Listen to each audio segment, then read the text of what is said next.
करताय साहेब, मी साहेब सरोदे महाराष्ट्र नाट्यालयामध्ये आपलं स्वागत करतो आहे साहेब. उमेदवारी अर्ज दाखल केल्यानंतर पहिल्यांदाच आम्ही आपल्याशी संवाद साधत आहोत. सर्वात आधी हा अर्ज दाखल करताना तुमच्या मनात नेमकी कोणती भावना होती आणि निवडणुकीत उतरण्याचा आपला अंतिम संकल्प काय असणार आहे? सर्वांना नमस्कार. जय शिवराय, जय भीम, जय संविधान. मुळात राजकारणात येण्याचा माझा काही हेतू नव्हता, परंतु हातगावमध्ये आल्यानंतर हातगावमध्ये राहत असताना अनेक समस्यांचा मी जवळून अभ्यास केलेला आहे. अनेक समस्या मी जवळून पाहिलेल्या आहेत. प्रस्थापित लोकांना किंवा श्रीमंत लोकांना गरीब गरजू लोकांच्या, पीडित शोषित वंचित लोकांच्या समस्यांची जाणीव नसते. मोठमोठ्या RCC बिल्डिंगमध्ये राहणाऱ्यांना घरकुलाच्या हप्त्याची चिंता काय असते याची जाणीव नाही. प्युरिफाय फिल्टरचं पाणी पिणाऱ्यांना 4-4 दिवस पाणी टंचाई कशी भासते याची जाणीव नाही. मोठमोठ्या 20-20, 25-25 लाखाच्या महागड्या गाडीतून जाताना, काचबंद गाडीतून जाताना रस्त्यावर किती खड्डे आहेत आणि त्या खड्ड्यांमुळे किती हाडे तुटतात याची जाणीव नसते. त्यामुळे भ्रष्टाचारमुक्त नगर परिषद करण्यासाठी, भ्रष्टाचारमुक्त शहर करण्यासाठी हातगाव नगर परिषदेच्या या नगराध्यक्षपदासाठी मी उमेदवारी अर्ज दाखल केलेला आहे. समाजाला परिवर्तनाची, समाजाला बदलाची गरज आहे.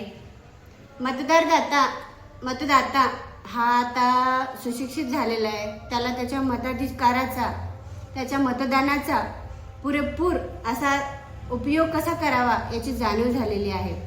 हातगावच्या पूर्ण जनतेकडून मी अपेक्षा करते की या नगराध्यक्षपदासाठी उमेदवारी अर्ज दाखल केल्यामुळे सर्व हातगावकर, सर्व हातगावचे माता भगिनी, बंधू भाऊ सगळे मला आशीर्वाद देतील, त्यांची सेवा करण्याची संधी देतील अशी अपेक्षा बाळगून मी या रिंगणात उतरलेली आहे.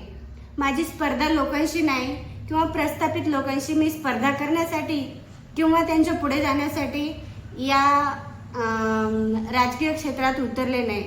केवळ न्यायिक क्षेत्राद्वारे आणि समाजसेवेद्वारे लोकांच्या घराघरात जाऊन, तळागाळापर्यंत जाऊन समाज सेवा करण्याची संधी मला मिळावी या अपेक्षेसह मी या राजकारणात उतरलेली आहे. इवन मी या राजकारणात नगराध्यक्षपदासाठी फॉर्म भरलेला आहे, उमेदवारी अर्ज दाखल केलेला आहे. नक्कीच आपल्यामार्फत मी सर्व जनतेला विनंती करते की त्यांनी मला एकदा संधी देऊन, विश्वास दाखवून समाजसेवा करण्याची एक छोटी संधी द्यावी. त्यांना मी तक्रार करण्याची कुठलीही संधी सोडणार नाही, कुठलीही तक्रार त्यांची माझ्यापर्यंत राहणार नाही अशी मी त्यांना ग्वाही शहरातील युवकांसाठी रोजगार निर्मिती आणि महिलांच्या सशक्तीकरणासाठी तुमच्या कोणत्या विशेष योजना असतील? फर्स्ट ऑफ ऑल, युवक जे आहेत स्पर्धा परीक्षेची तयारी करणारे, त्यांच्यासाठी मी नगर परिषदेमार्फत स्पर्धा परीक्षा केंद्राची स्थापना करेन हातगाव शहरामध्ये. कारण बरेच गोरगरीब गरजू लोक आहेत, खेड्यापाड्यातून अभ्यास करणारे होतकरू लेकरं आहेत. त्यांचं फक्त आर्थिक परिस्थितीमुळं अभ्यास करणं किंवा काहीतरी बनणं किंवा काहीतरी करिअर अचीव करणं राहून जातं. त्याच्यामुळे मी नगर परिषदेमार्फत स्पर्धा परीक्षा केंद्र उभारणार आहे. आणि सगळ्यात महत्त्वाचा मुद्दा म्हणजे हातगाव शहरामध्ये 1ली ते 10वी पर्यंत नगर परिषदेमार्फत मी शाळा उभारण्याचा संकल्प करेन. निश्चितच याची सर्व स्तरावरील लोकांना किंवा लेकरांना मदत होऊन जाईल. आणि राहिला प्रश्न महिला सक्षमीकरण, आजच्या काळामध्ये दररोज पाहता वाईट बातम्या महिलांच्या बाबतीत, मुलींच्या बाबतीत, असुरक्षिततेच्या बाबतीत येतच आहेत. माझा निर्धार असा राहील की महिला सक्षमीकरणासाठी मी हातगावमध्ये प्रशासनाच्या मदतीने 6 ते 7 ठिकाणी पोलीस चौकी उभारून मुलींचे, महिलांचे आणि बालकांचे संरक्षण करण्याचा प्रयत्न करेन. आणि ताईसाहेब, पुढील येणाऱ्या 5 वर्षासाठी तुमच्याकडे हातगावच्या विकासाचा काय आराखडा असणार? हातगावचा विकास करण्यासाठी मला सर्वच बाजूनी प्रयत्न करणं गरजेचं आहे. रस्ते, नाल्या, पाणी, घरकुल ह्या तर गोष्टी आहेतच माझ्या नजरेसमोर.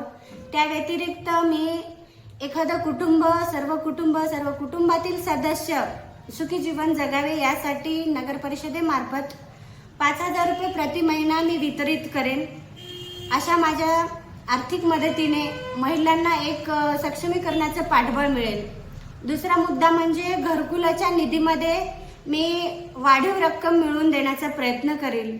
आणि तिसरा मुद्दा म्हणजे दैनंदिन ज्या पाणीपुरवठा, रस्ते, नाल्या सफाई, हातगाव स्वच्छता करणं सर्वात परी मी प्रयत्न करेन. सर्व समस्या मी सोडवण्याचा निश्चितच प्रयत्न करेन. आणि ताईसाहेब, आमचा शेवटचा प्रश्न असा असेल की ताईसाहेब, आपण उच्च शिक्षित आहात तर आणि वकील आहात सर्वात महत्त्वाचं. तर आपल्या कायद्याच्या ज्ञानाने नगर परिषदेमध्ये काही प्रशासकीय कामकाज असेल त्याला अधिक कार्यक्षम करण्यासाठी तुम्ही कोणते कायदेशीर बदल कराल? मुळात म्हणजे कायद्याच्या ज्ञानाने म्हणा किंवा समाजाच्या उन्नतीसाठी म्हणा, नगर परिषदेअंतर्गत ज्या काही शासकीय योजना असतील, ज्या काही शासकीय योजना संलग्नित करण्यात येण्याजोग्या असतील, त्या सर्व शासकीय योजना सर्व स्तरांच्या लोकांपर्यंत पोहोचवण्यासाठी मी प्रत्येक स्तरावरील प्रशासनाची मदत घेईन. त्या प्रशासनाला विनंती करेन आणि ज्या काही योजना नगर परिषदेअंतर्गत मला हातगाव तालुक्यातील लोकांसाठी करता येतील त्या सर्व योजना अंतर्भूत करून त्याचा लाभ मी सर्वांपर्यंत देण्याचा निश्चितच प्रयत्न करेन. ताईसाहेब, या निवडणुकीत तुम्हाला तुमचा प्रमुख प्रतिस्पर्धी कोण वाटतो आणि त्याच्या तुलनेत तुमची बाजू कशी मजबूत आहे? मुळात म्हणजे सांगायचं खरं तर मी कुणाशी स्पर्धा करण्यासाठी या उमेदवारीचा अर्ज दाखलच केलेला नाही. हातगावमधील ज्या काही लोकांच्या, नागरिकांच्या सर्व समस्या आहेत त्यांचं निराकरण करण्यासाठी, त्यांची सेवा करण्यासाठी आणि तळागाळातील लोकांपर्यंत सर्व शासकीय सोयी सुविधा योजना पुरवून देण्यासाठी मी आज उमेदवारी अर्ज दाखल केलेला आहे. आणि हातगावकरांच्या विचारांमध्ये परिवर्तन पाहून मला नक्कीच आशा वाटते की ते मला नक्कीच निवडून देऊन त्यांची सेवा करण्याची संधी देतील. हातगाव तालुक्यातील नगराध्यक्ष पदासाठी माझी पात्रता ओळखून किंबहुना मला समाजसेवेची संधी देऊन आदरणीय आनंदराजी आंबेडकर साहेबांनी मला अशी संधी उपलब्ध करून दिल्याबद्दल त्यांचे मी धन्यवाद मानते. माझ्या सर्व भावंडाचे, माझ्या सर्व मतदार बंधू भगिनींचे मी आभार मानते आणि निश्चितच या निवडणुकीमध्ये ते मला त्यांची सेवा करण्याची संधी देतील, मला निवडून देतील अशी आशा व्यक्त करते. धन्यवाद.